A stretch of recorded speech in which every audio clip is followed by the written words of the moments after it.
One of my favorite things is when a hacker will go through a company's like documentation or like support portal, and they'll be like docs on how to use the application, and it'll have some video of like of an education person, using the application in a certain way. Like maybe there's a video, like a tutorial on the company's doc site to like, here's how to use XYZ feature. And it might like have an API key like in the video. And if they were using like an actual like production organization and didn't rotate that key, like I've seen hackers use videos or like screenshots in documentation to gain access to things because whoever was like writing the docs, they're typically not like super like security thoughtful people. They're just writing docs to make their users have a better experience learning the application. But they're not thinking, okay, who is actually watching this? Who is seeing this, and what am I actually showing?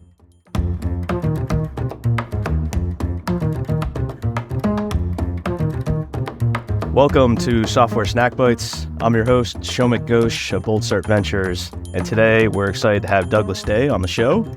Douglas is one of the top grossing hackers on the HackerOne platform, as you can see from the hat he's wearing, and he's also a senior security engineer at Elastic.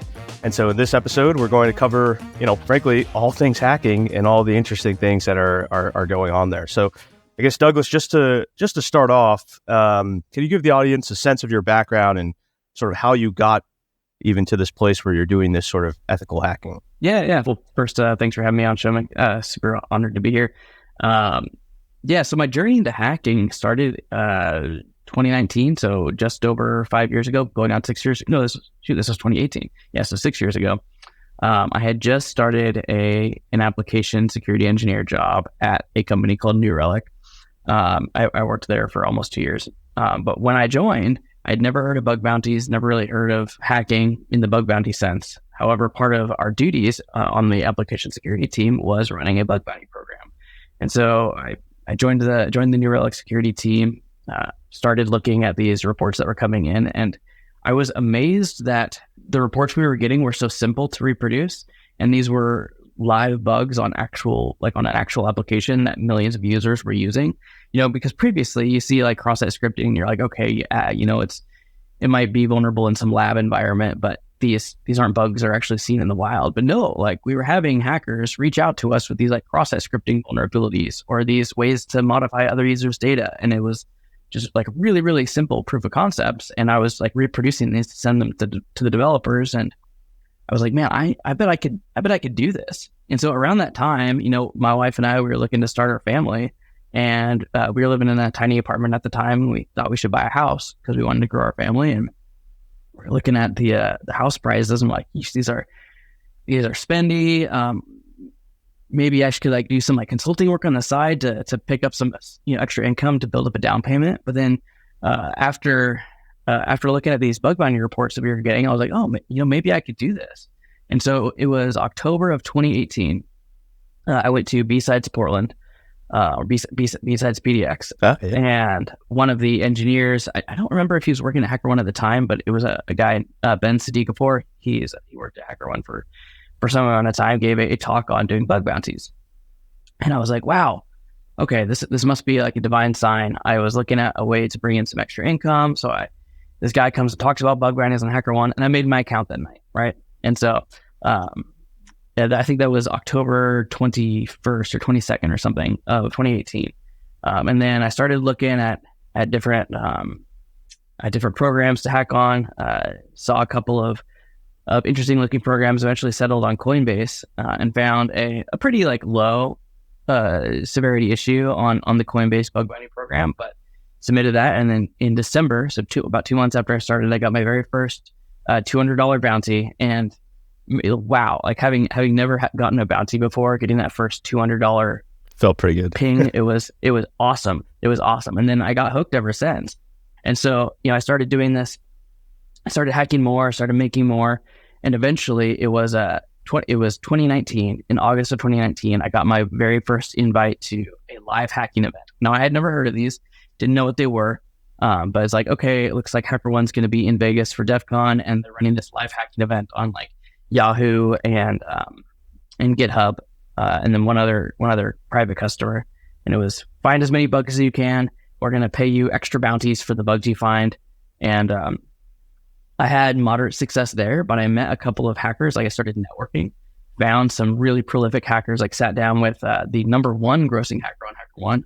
Today is new. And another hacker named Hogarth45. And then a couple months later, they invited me as their +1 invites to the HackerOne event in Los Angeles in November of 2019.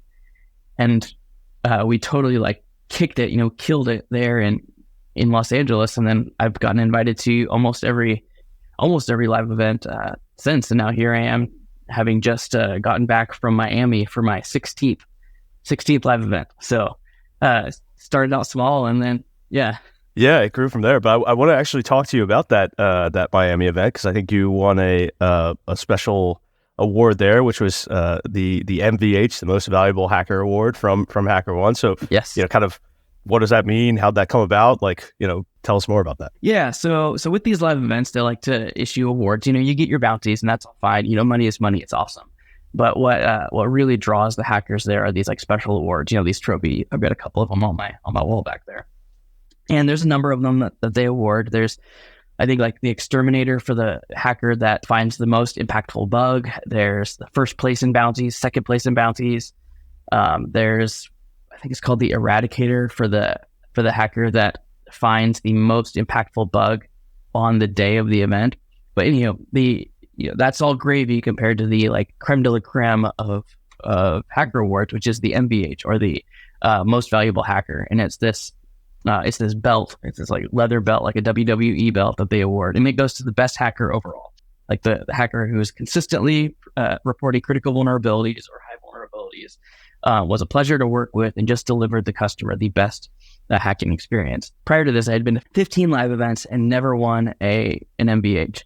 And I was beginning to start. I was starting to really doubt myself. But at this event in Miami with Capital One as the customer, the stars aligned. I decided to go solo for the very first time, because typically I'll team up with other hackers and we'll like work as a team. But I decided, this time I'm just going to see how I can do for myself. I'm going to, kind of go outside of my comfort zone, put on my big boy pants, and just, go hard. And I was at the end of my parental leave, having just had a baby in October.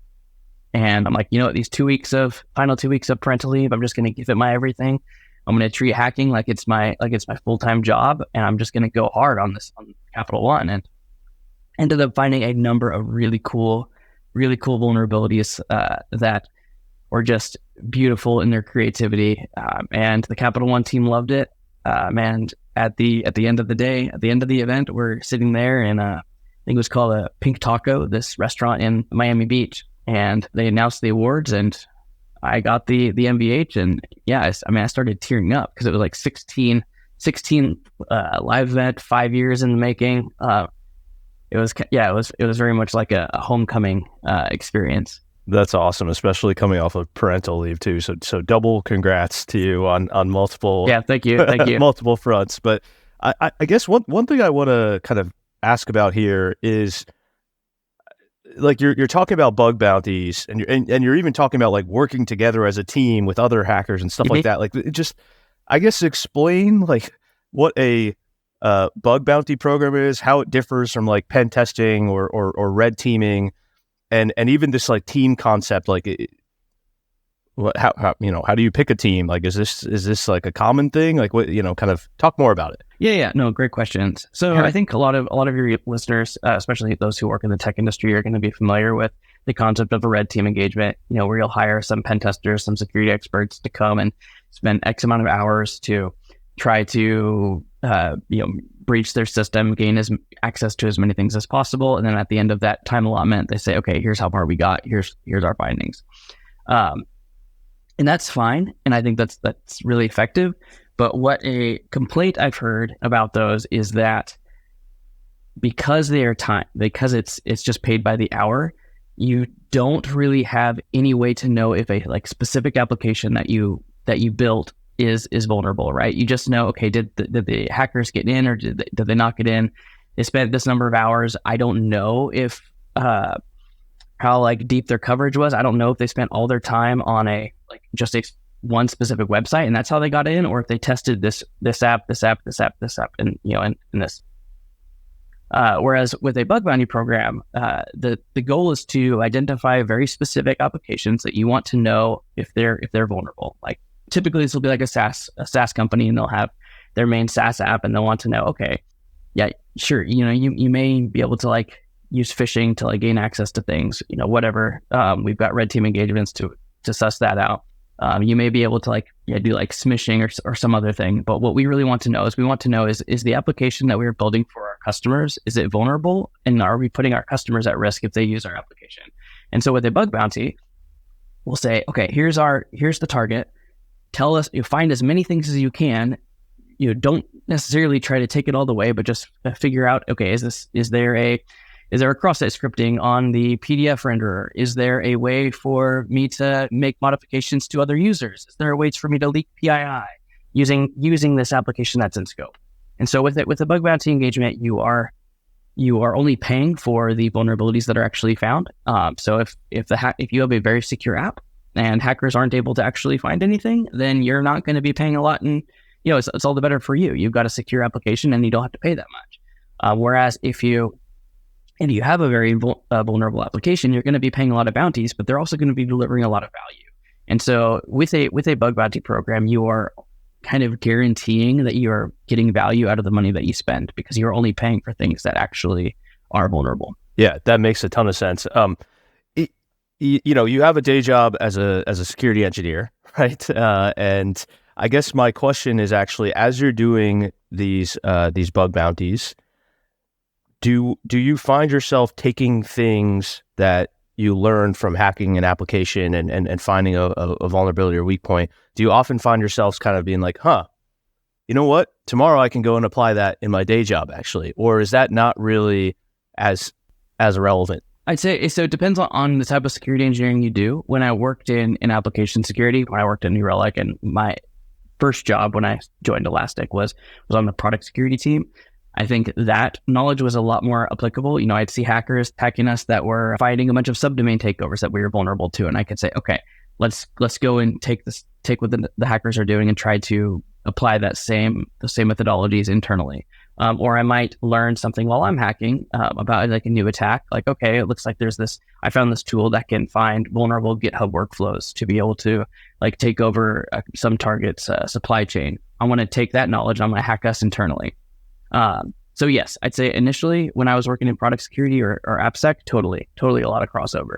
My current role is a lot more DevSecOps focused. And so I'm working a lot with like infrastructure and running the infrastructure around our SIM. And so I'd say I have less crossover these days. That makes sense. You mentioned actually a GitHub, that tool for the GitHub exploits or whatever you said. And I guess the question I have around that is, how many of these tools are available? Like, I mean, if I were to just go online and we're like, hey, I want to, I don't know, just phish somebody or send a smishing thing, right? Like, can I just find a tool online that I could just use? Totally.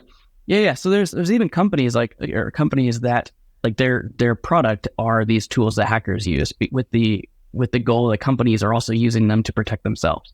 So like I think Project Discovery is a really cool company. They've got a number of tools that hackers use for like recon to find vulnerable subdomains, to do asset discovery, to find where an attacker might find an entryway. And yeah, they sell to companies who are looking to use those same tools internally to be able to beat the attackers to the punch. So yeah. And there's also a bunch of open source tools. You can just find them all over GitHub. A really popular one that I use is like Sublister. Okay, so these are open source on GitHub, right? Like, shouldn't someone be trying to take them down? Like this seems kind of crazy to just like leave these tools hanging out there that anybody can use. So I think that at the trend that we are moving towards in this like decade in security is the realizing that bad hackers are gonna have these tools anyways. They're gonna be writing them, and the more people that have access to them are the better, because companies are going to be able to employ security engineers or external bug bounty hunters to be able to use them to find the vulnerabilities before the bad actors do. And so it's kind of an assumption that bad actors and black hat hackers are going to already have access to these tools. If they don't, they're going to write their own. And so we want to lower the bar to entry to be able to find vulnerabilities as much as possible, because the more white hat hackers or security researchers we have trying to help companies out, the more secure that company is going to be. Got it. Okay, that makes a lot of sense in terms of the mindset. Mm-hmm. The one final question I have to ask you, just in terms of kind of this whole ethical hacking sort of approach, is is it hard for you to flip from defensive posture to attacking posture? Like, is that a weird thing to all of a sudden be like, oh, now I'm on now I'm like trying to be aggressive and do this, and then the other side, oh, I'm trying to protect against all these things? Yeah, it's a good question. I'd say so.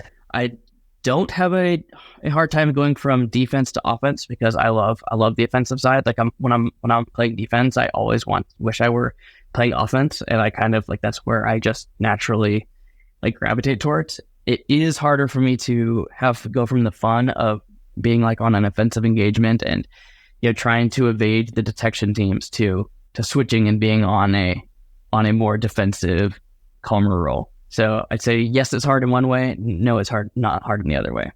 You did ask a question a few minutes ago that I realized I didn't answer. And so if I may go back and talk about what it's like to build a team or to work in a team on bug bounty. I think the bug bounty community is a very tightly knit community. We all know each other. We meet each other at these competitions or conferences, and we all like to see each other succeed. And so when it comes to hacking a new target, like I love collaborating. In fact, I think I've won 9 best collaboration awards on the HackerOne platform. So like most of these trophies on the wall are for best collaboration.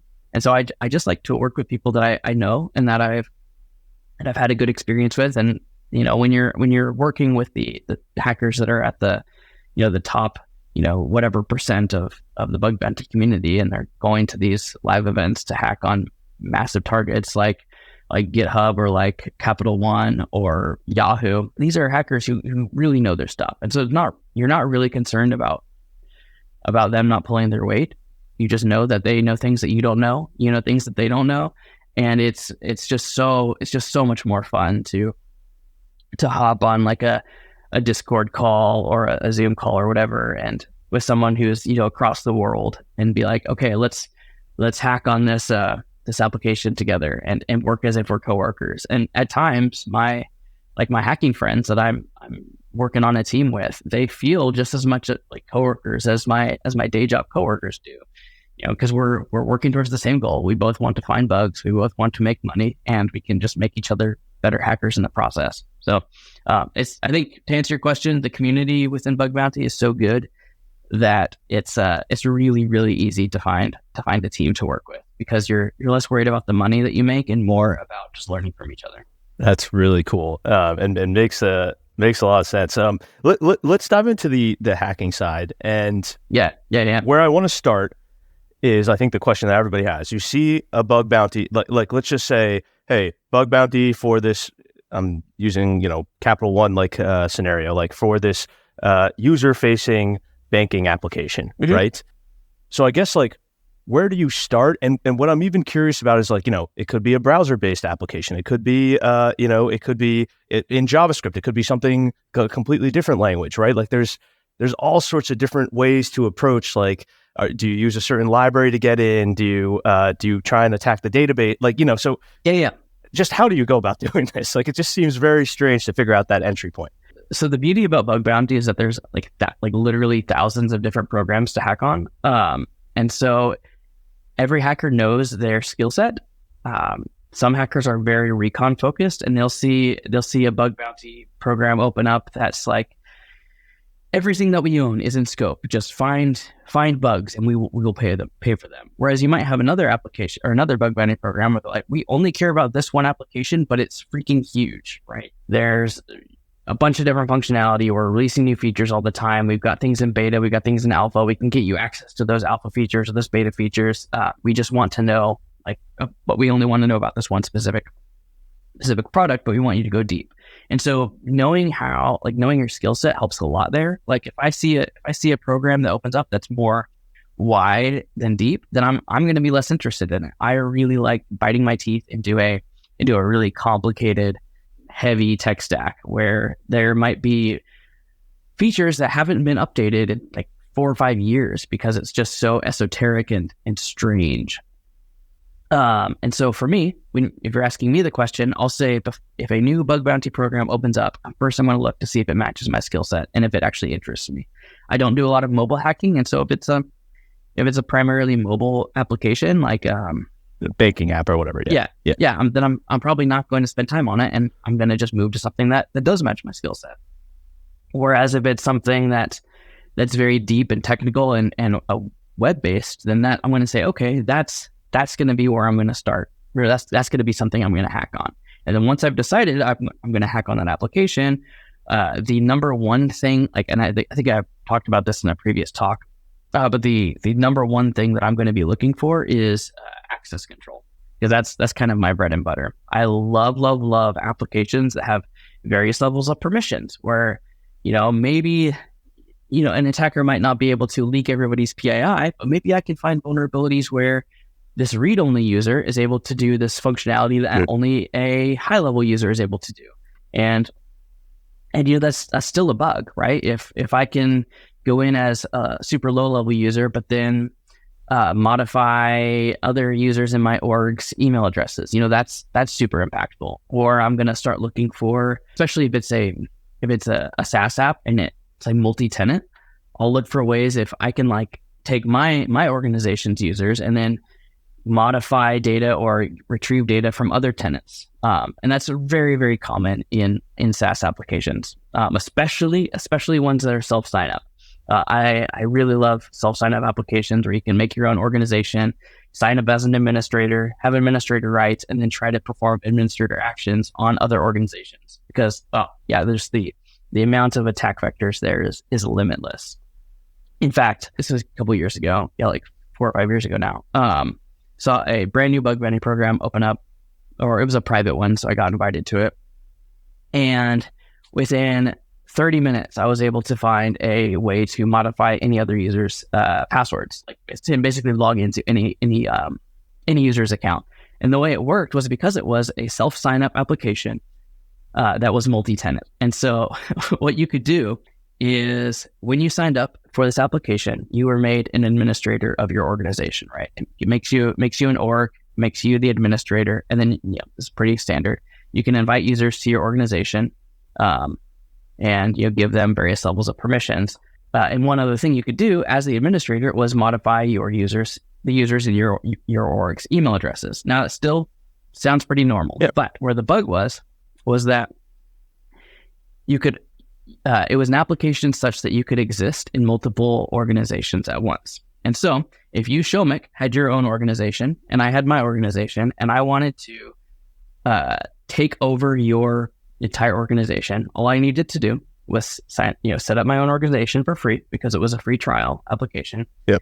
Using your email, invite you to my org because you can exist in multiple organizations at once, right? You exist in your org and now you also exist in my org. But because I'm the administrator of my org, I can then change your email address to something I control, then go through the reset password workflow. Oh, and then go to and then access your entire organization. No way. Yeah. So using found this within 30 minutes of it opening, and so you could effectively just knowing people's email addresses, you could take over literally any user's organization on the entire application. And this was a production bug, and it took me 25 minutes to find. And so to answer your question, the very first thing I look for is in what ways does this application let me modify users or have various levels of users, whether they're administrator users or read-only users, that just those complex role-based access control schemas. So that's how I work. That's not how every hacker works. Some go super wide, just find things with automation, but that's kind of what I do. So lots of questions around that. I guess as an admin, you would want to give the privileges of if someone puts in a wrong email or something, then you'd want to be able to go in and correct. Why does the admin have that access? Because it seems kind of strange that I wouldn't want someone changing my email, but I guess in the case that there's an error, right, you need to help them fix it, or? Yeah, I'd say so. Most applications don't let an admin change their users' email addresses. So that's kind of one of the flaws. The other big flaw was that it didn't require accepting an invitation when I invited someone to my organization. Like what should have happened is I should have invited you to my org, and then it would have sent you an email. It's like, Douglas Day invites you to his organization. Click here to accept or ignore this email if you don't know this person. But it didn't, right? I sent the invite and it added you to my org right away. And so that was kind of the linchpin as to why it was really impactful. Okay. Because otherwise, if it required you like intentionally joining my organization after I sent an invite, it would have still been a security bug, but I think it would not have been nearly as scary or cool. Okay. So now a couple questions on which are harder and easier. Okay. So something like Google Auth. I mean, I use it all the time, right? Like, is that fairly challenging to be able to figure out how, or is it all the same of, hey, Google Auth is not the point. The auth point isn't, it's like all the privileges and escalations and stuff you can do once you're signed in. Yeah, it depends on the hacker. I've known a couple of hackers who find a lot of like ways that Google Auth is misconfigured. So it's not like Google Auth is insecure. I think that there's ways that you can implement it poorly. Okay. I am not technically knowledgeable on like what those ways are, so I don't really spend much time hacking like Google Auth workflows.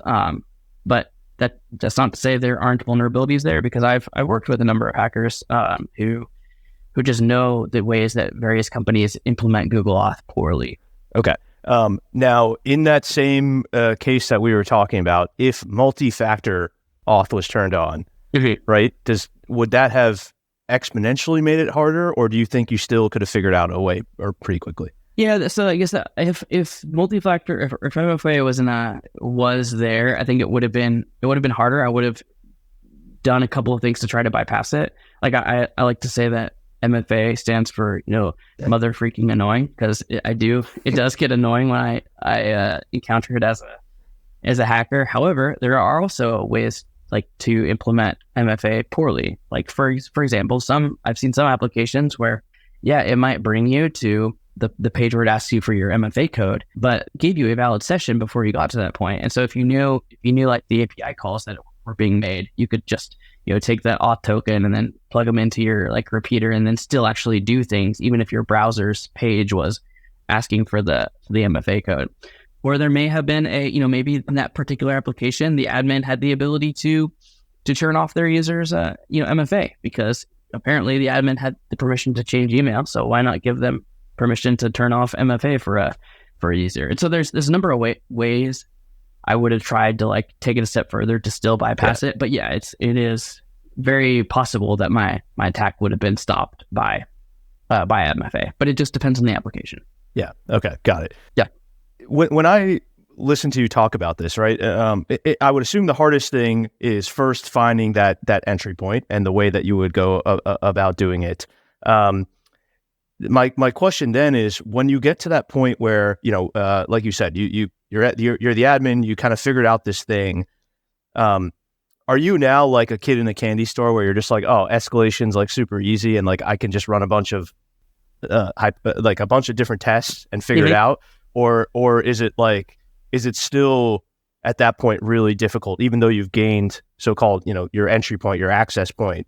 Is it still pretty difficult to figure out, like, okay, now what do I do? Yeah, so I think it depends on the bug bounty program. Some programs are really awesome to work with, and you could tell them, okay, here, I found this entry point so far. This is a bug. Go ahead and pay me for it, but I want to see how far I can take it. And they'll kind of like help you out or like guide you and be like, oh, you gained access to here. You should try attacking this. Other programs are going to be kind of paranoid and skittish, and if you show them how far you've gotten, they'll try to quickly like patch it up, and you'll effectively ruin your access. And so you kind of really have to know the program, and it helps if you have a history with them and know ahead of time. But because I don't like to potentially risk getting duped on somebody else's report, I'm the type of person where as soon as I find something, I'll report it, and then just hope and ask that they'll let me continue trying to escalate.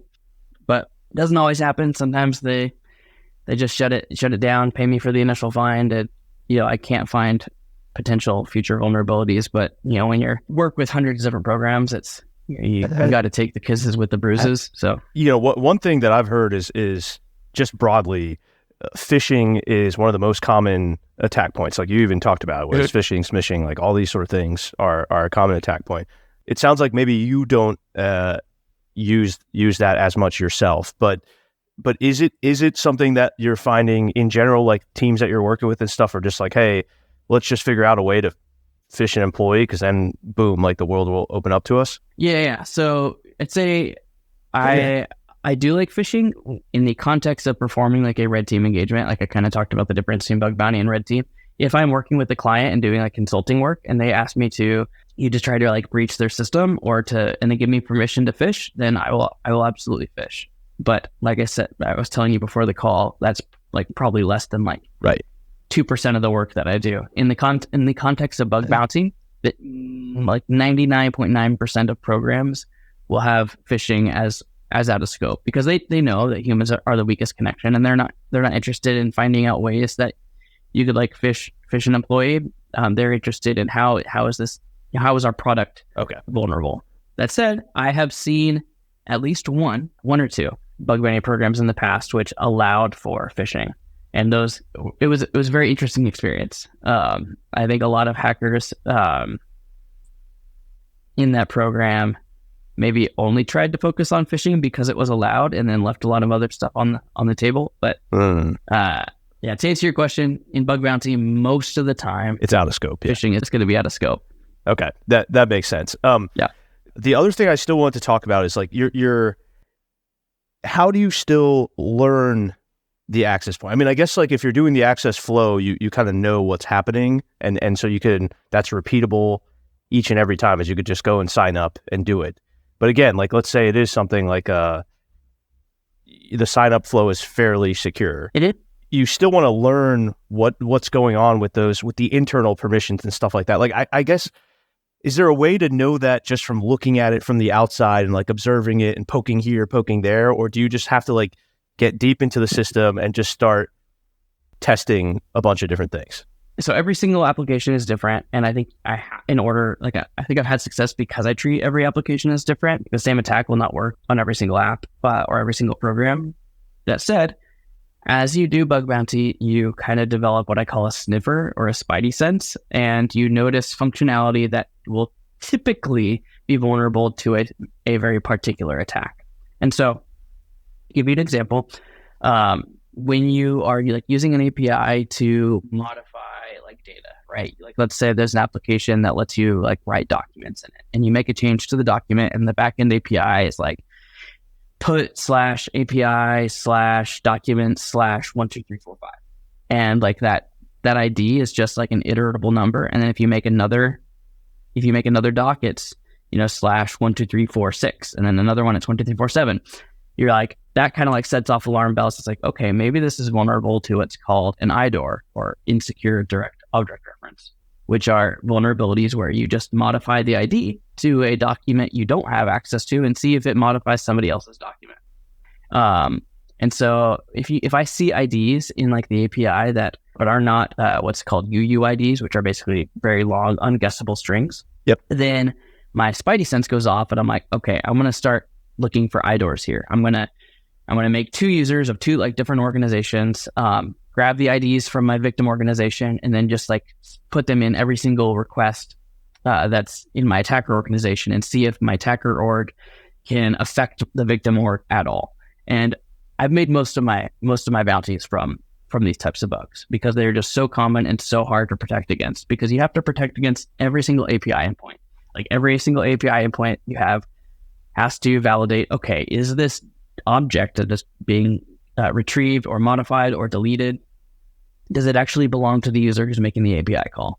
And sometimes it might validate that the user owns it with a put request, but if you change the put to a delete, suddenly the attacker is able to delete the other user's object. So yeah, to answer your question, you develop a spidey sense of where vulnerabilities likely are based on what you're seeing, and you kind of gain that as you just gain experience doing bug bounty, and you start noticing things like, oh, that's a very interesting functionality that I've never seen before, or it's a very interesting functionality I've seen a lot. I bet it's vulnerable to XYZ. You mentioned this is something that you are able to work with a lot. Mm-hmm. is it because people are doing that 1 2 3 4 5 1 2 3 4 6 sort of approach, like they're not using a random number generator?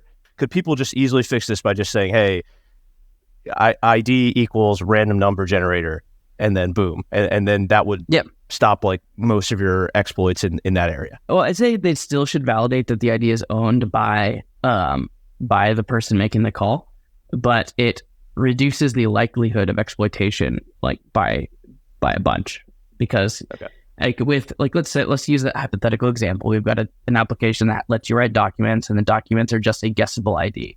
And let's say I found a way to delete other people's documents by just using their ID. Well, because it's a guessable ID, I can just like write a script that, iterates from 00001 all the way to 1 2 3 4 5 6 7, and then just put it on repeat, and then boom, I've deleted every single document in the entire application, right? Whereas if the vulnerability still exists, like it still doesn't validate, but the ID is unguessable, then it puts the onus on the attacker to, try to like either fish out that ID using like phishing attacks, or find it like on like the web archives. If you go to like, with the Wayback Machine and try to find some like reference online, or some like Google Doc or something that might give you an idea as to what that ID is. In which case it's still vulnerable, but it's not vulnerable in the sense that a user could delete every single document in the application. Got it. In that example of like deleting stuff, I think that is definitely from a bug bounty perspective makes a lot of sense.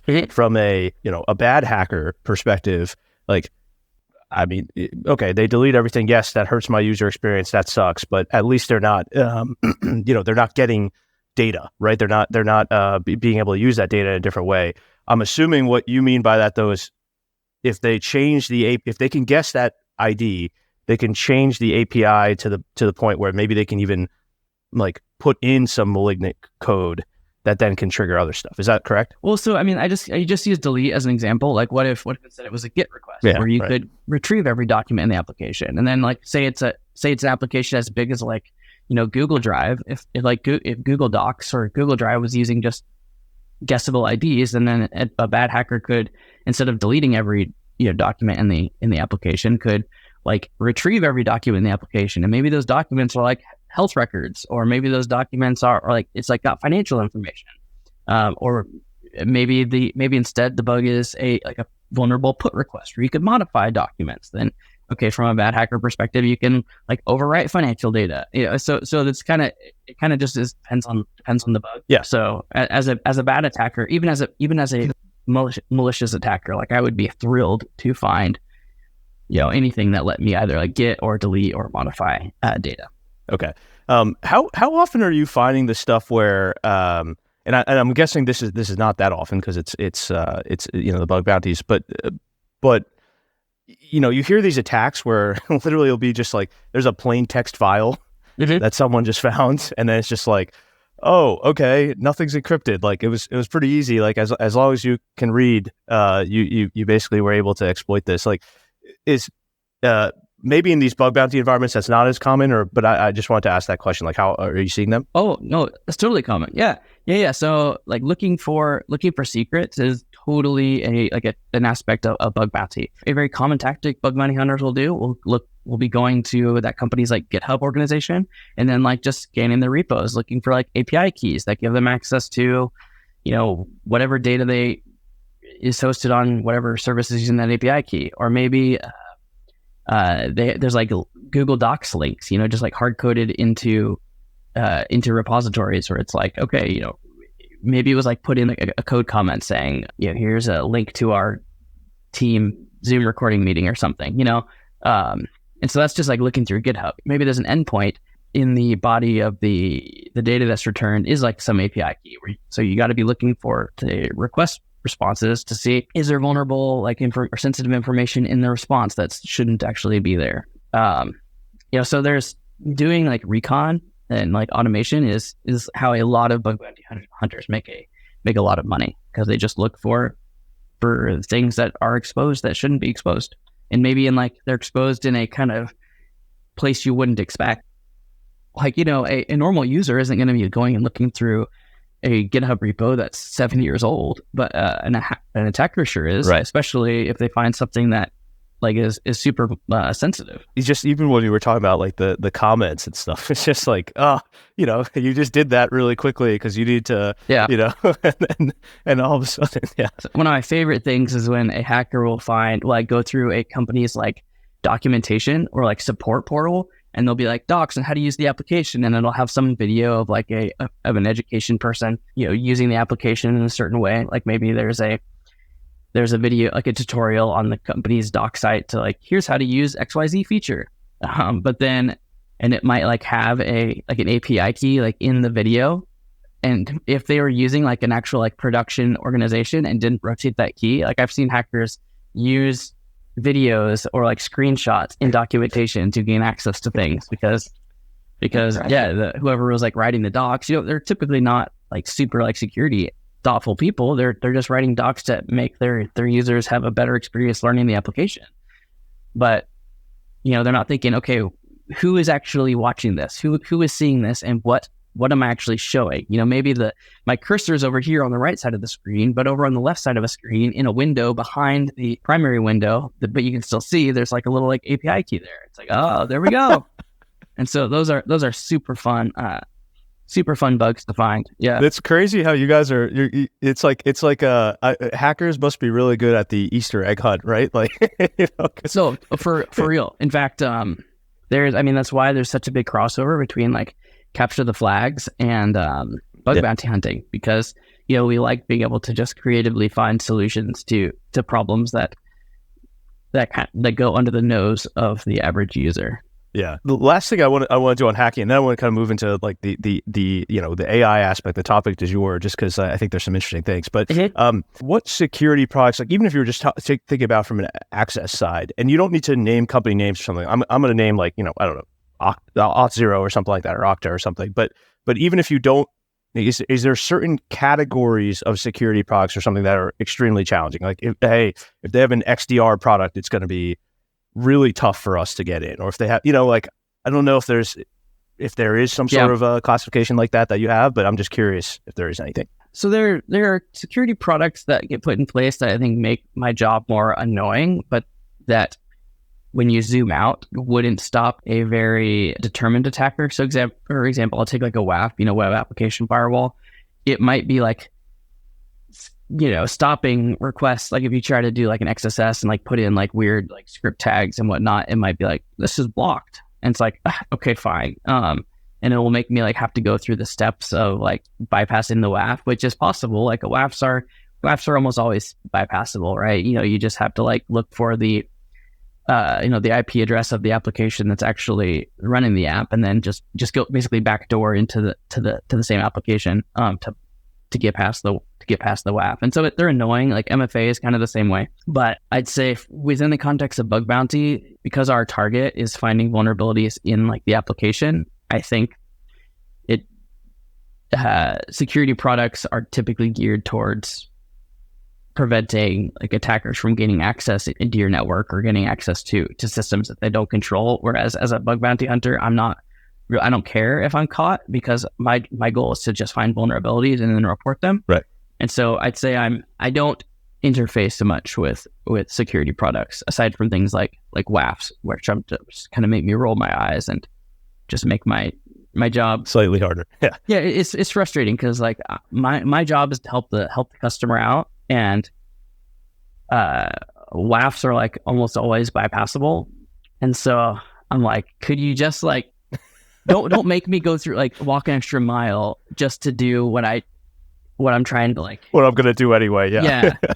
So I'm like, can you just like turn it off for me so that I can find like actual vulnerabilities and not make like this a painful experience? But yeah. Well, it sounds like we just need to make WAFs that aren't as easily bypassable. But yeah. But let's move into the AI side of things. So I mean, how have you started incorporating AI into your ethical hacking? Yeah. So I mean, we're still in the super early days of AI.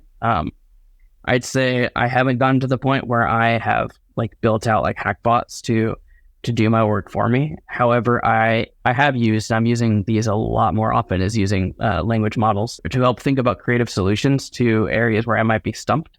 Like maybe I'm encountering an application that's, I'm really close. I'm like really close to a bug, but there's like a couple of like snags in the way. I might like tell the language model or the AI about this application, like what the features are, what the functionality is, and be like, here's what I've got. Help me take it all the way. Is there something I'm not thinking of?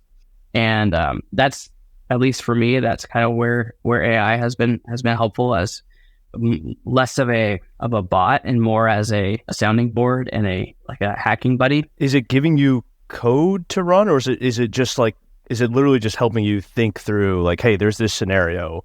No, it can give me code to run. Like maybe I'm so for example, maybe I found a CSRP vulnerability, and I can go into what those are if you need.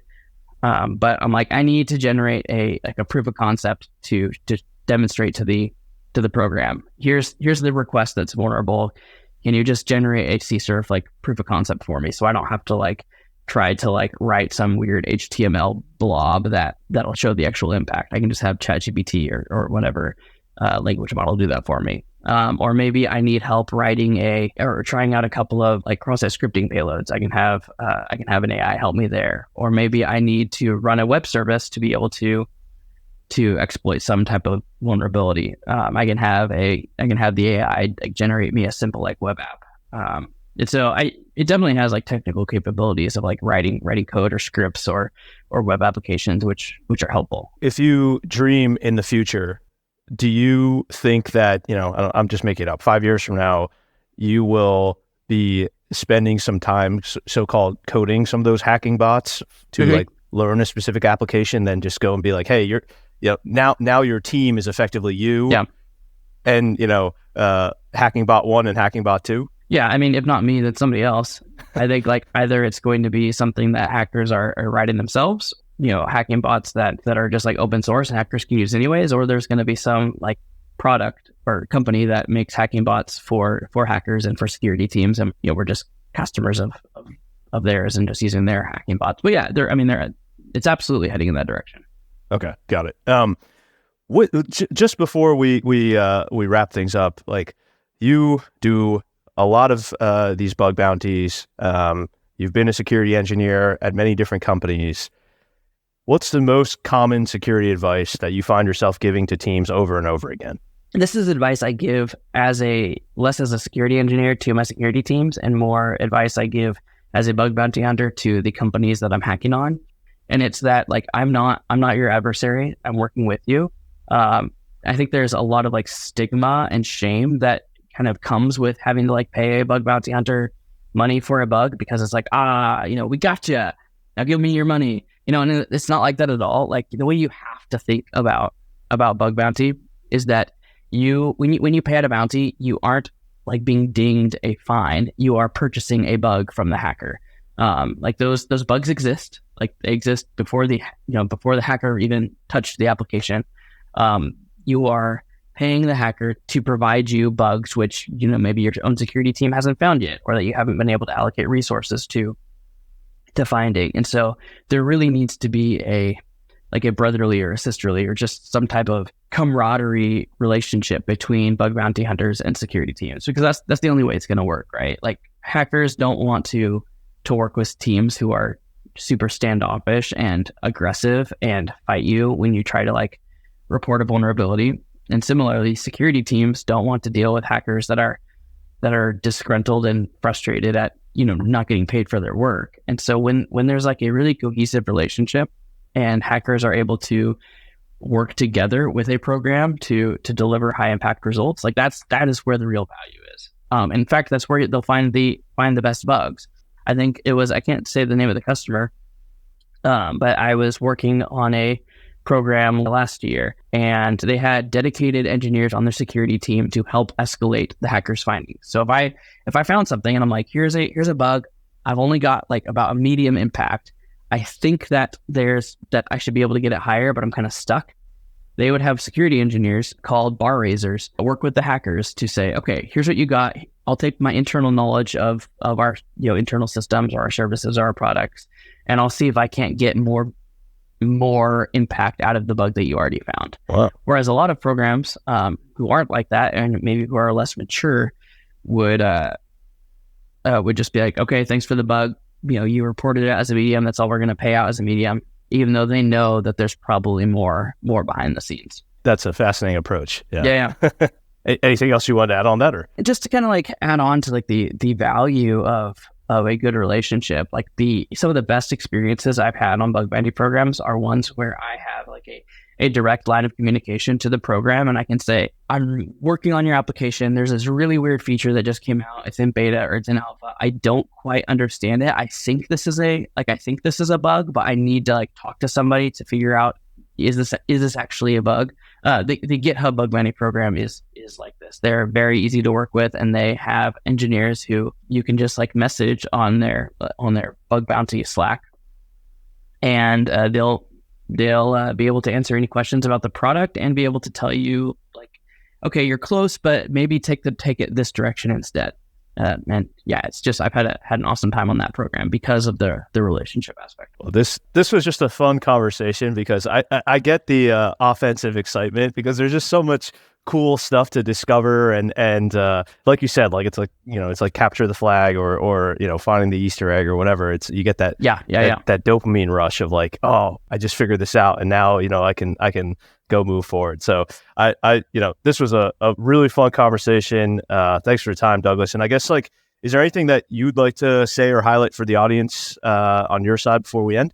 Yeah, if your listeners are at a company and they have a security team but not a bug bounty program, like, I cannot highlight the value that a bug bounty program brings into your security team. Like, I've run 2 bug bounty programs myself, like on the defensive side, and we love our hackers. We love the findings that they bring, and our security posture just wouldn't be the same without them. And as a hacker, I love working with awesome security teams. Bug bounty has changed my life. I bought this house with bug bounty money. I bought my car and my wife's minivan with bug bounty money. Like, it's been life changing for me, and it's given my kids and opportunities that I would have never dreamed of having as a child. So just being able to work with people who want to work with good hackers is why I'm doing this 5-6 years later after starting, and I don't see any signs of slowing down. Well, hopefully we can find some more customers for you, Douglas, to help send the kids to Disney World. So yeah, that'd be awesome. Let's put that as a goal. But thanks so much.